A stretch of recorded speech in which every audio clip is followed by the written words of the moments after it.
your education sector, your response is to give the national government policy.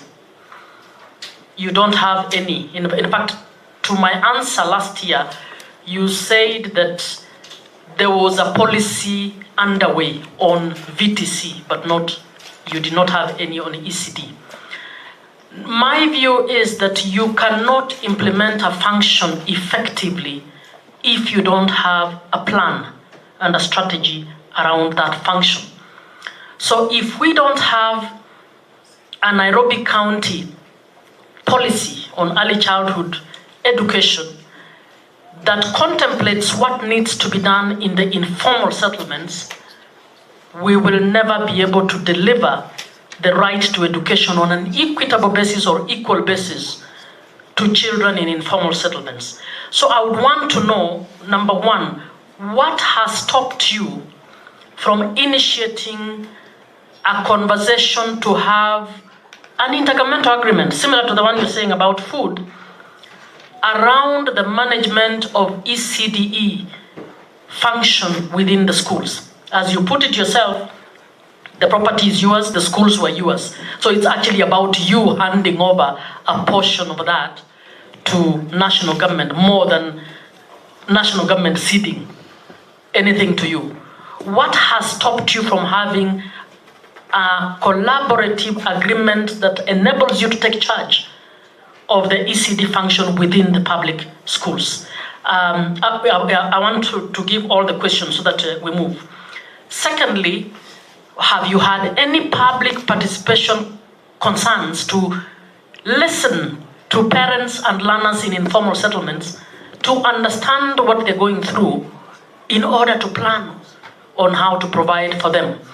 I know informal settlements are difficult to plan for, but under the NMS, we took hospitals to informal settlements because we were recognizing that the right to health accrues to them on an equal basis as others. So we must find a way of providing public services. What is it that Nairobi County will do 13 years after devolution to ensure that the children of those in informal settlements access education equally? I have looked at the numbers you gave me earlier, and you have, in my question, you had given me 227 ECD, public ECD centers. I think in the committee answer you have given 230. And I did ask that you give me a breakdown of how many of these public ECD facilities are located in informal settlements. And the breakdown you gave me brought me to 31 out of this lot. 31 are informal settlements. And yet, the bulk of the population that requires this is in informal settlements. Chair, in my question, I actually asked for the population, and you gave me the figure of 762 persons aged below 6 who require ECD services. So my question is, if you don't have a policy, how is your department planning for these learners?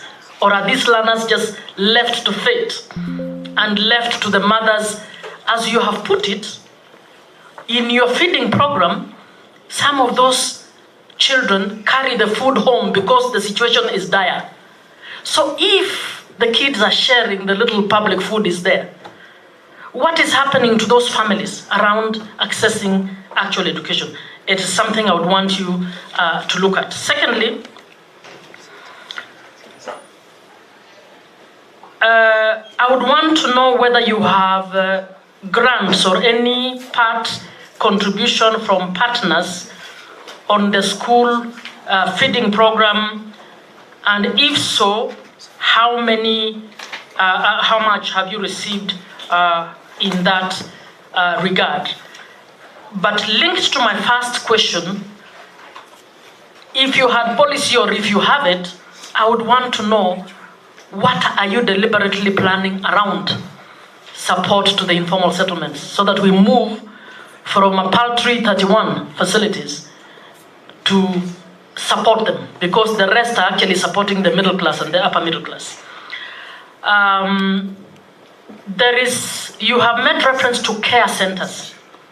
And I think care centers makes sense for urban areas like Nairobi, could actually be useful facilities for purposes of supporting single mothers and families that need actually to go out and look for livelihoods. I would want to know whether you also have a policy around care centers, how that differs from ECD, and whether you are actually deploying any budgetary allocations towards these care centers. Thank you. Thank you. Senator Kenywa. Okay, Madam Chair. Governor, I think it's easier that way, isn't it? Madam Chair, there was a big story about 1 million chapati, which you made every student or learner in Nairobi believe that they'll be eating chapati every other day. I don't know whether it was a political statement or it happens. Because looking at what you have provided, you give for feeding program, I'm not seeing anything like, or anything close to chapati. Secondly, I'm looking at the budget. Your recurrent budget is drastically reducing. What does that mean? Is it that maybe some of your employees are retiring? Or what's exactly the reason? Because it's your budget. If I look at the year 2022, recurrent was 2. The year 2023-2024 was 1.9. The year 2024-2025 was 1.8. So why the reduction? My third question is, Governor, how many ECDs have you built yourself in your term? And are they fully furnished? Because I had you explaining and I could not understand. You said the ECD centers in Nairobi, your explanation keep on differing. But it's standard, it is provided for in the policy. What is an ECD center? Would it change in Nairobi? You talked about enrollment. Because of the feeding program, the enrollment increased by 29%. Is this because of food, or is it an act of God? Because the population is increasing. It goes without saying, when the population increases, of course the enrollment will go up, whether you are feeding the children or not. So would you say with authority the 29% is caused by the feeding program? Again, did you inherit any of your teachers from the default? Well, Nairobi was a city. Did you inherit the people from the default city council? Was it city? Nairobi was not city council. City council, yeah. Did you inherit from the city council? And lastly, Governor, you mentioned about the criteria for you to issue bursaries, and you mentioned you have complied, Muranga, Makueni, okay. And the trend is very good because all these governors who have complied, they're all senators, which is very good. But you're missing the fourth one, who I don't know who he is. But what is the criteria? Because basically that's not your function, to be issuing bursary to secondary school and to colleges. What is the criteria, so that at least, because many of the governors who are coming here, they're telling us, who was telling us they have the pending bill, or I think some governor came here and told us having pending bills.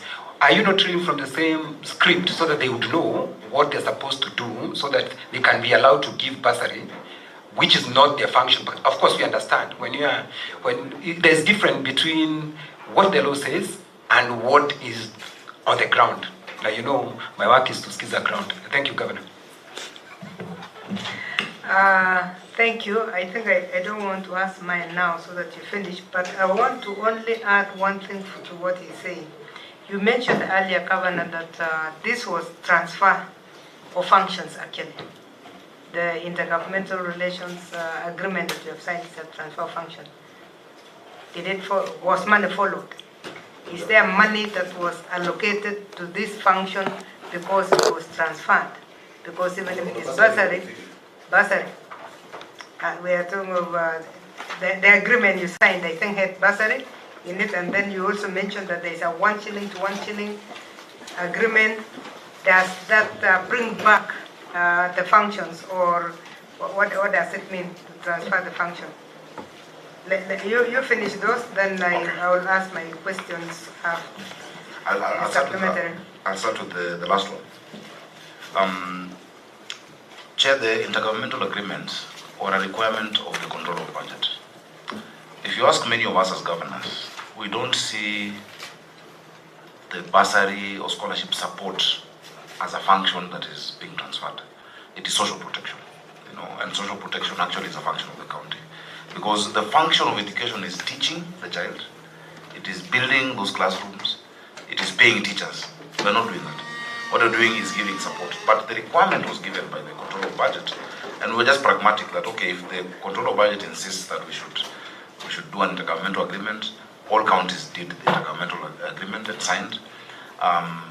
Gazetting, 4 of us have gazetted them. Notification to the county assembly. So she's using Article 187. And so we're being pragmatic, saying, okay, if that is what you insist to do, because you can imagine, Chair, a child who is in Form 2 on our bursary, which we have committed to from Form 1 to Form 4, and suddenly the money is not there. Where does that child go? Yeah, we understand. So we're just being pragmatic. Yeah, we understand you. I want you so that you clarify that one answer. But there was no money for it. Yeah, it's the issue of social protection. Yeah. If you go for social protection, you'll do everything under social protection. But you have your own social protection even in health that is not sufficiently done. You have your social protection on these babies who are in formal sectors that is not done properly. Yeah. What as a committee we are interested in is the budget that has been given to a sector called education. Yes. And we are telling ourselves, what exactly must we do in that education sector? Must we be paying a university student who can go on strike if they don't get their right money? Because in fact the impact of that bursary to university did not stop the strikes. They went on strike because they didn't like the formula. They don't care who is going to do it, but they have said that we must go back to the original formula. So, although we have baptized it social protection, and you know this because you are a senator, we have baptized it social protection, we are affecting other sections, and we will be able to show you when we go to the VTCs what we are talking about. Of course, my biggest worry is what you mentioned, the numbers of your ECD. Yeah. The numbers. This is Nairobi. How can we be having this? But I hope you'll be able to give us also the figures of the number of primary schools you have, because I don't believe the primary schools in Nairobi are 230. They're 210 actually, not 30. 210, yes. Which is a disaster to begin with. Yeah. So it means we must build double the number of CCDs in between. So let me allow you to finish it, then we'll come back. Yes, so Chair, what we're doing, that is a number that has been there since I was in class 2, Now I'm the governor, I have to build, and that's what we're building. That's why we're building 5,000 classrooms in this city. We don't have to build, you see, Nairobi is not like many counties that have vast distances. You may not need a new school, but you can build more classrooms. You can go up. You don't have to look, because land is extremely expensive in the city. If an acre of land is costing you 200 million shillings, that would be how many classrooms, So what we're doing is adding more classrooms within the same centers, and then employing more teachers. Where we have land, like the example I've given, where we have public surrenders, of land, when you do a subdivision scheme, and 10% comes to the county, is where we can do new schools. Chair, on the intergovernmental agreement, to fund or to allow counties to also issue scholarships and bursaries. And I'll give you the figures that I said were different. In 22-23, for instance, we gave bursaries to 134,127 children. 134,127 children and scholarships to 4,988. Scholarships are those who've done well in class 8, and so you support them from Form 1 to Form 4. In 2023-24, it was 119,000 children. That's half a billion, 595 million shillings, and 5,100 scholarships, because now we onboarded a new Form 1 class. The reason why, Senator Kinyua, you're saying the recurrent budget went down was once the Controller of Budget stopped the issuance of scholarships and bursaries, in a supplementary we removed it, because then you need that figure to balance something different. So that is why you see a sharp reduction in recurrent, because that is a recurrent expenditure. Development expenditure has been either constant or going up, because it includes construction of ECD centers, or construction of central kitchens, or just renovation of the facilities that we have. Chair, Nairobi needs that affirmative action in the number of schools it has. And I've explained the context, because I was born and I have grown up in this city. I know how the city was before multipartyism and how it became after. And many of you are older, including the senator who is my cousin, who I will not mention because it's very difficult. But she's my auntie. So, you know, because of age, I call her auntie. So, auntie senator, there's a reason why this infrastructure was not built. I'm sure that you've seen a clip one day, I even shed a tear, because that child needs a fair chance at life. No child chooses to be born in the slum or in the informal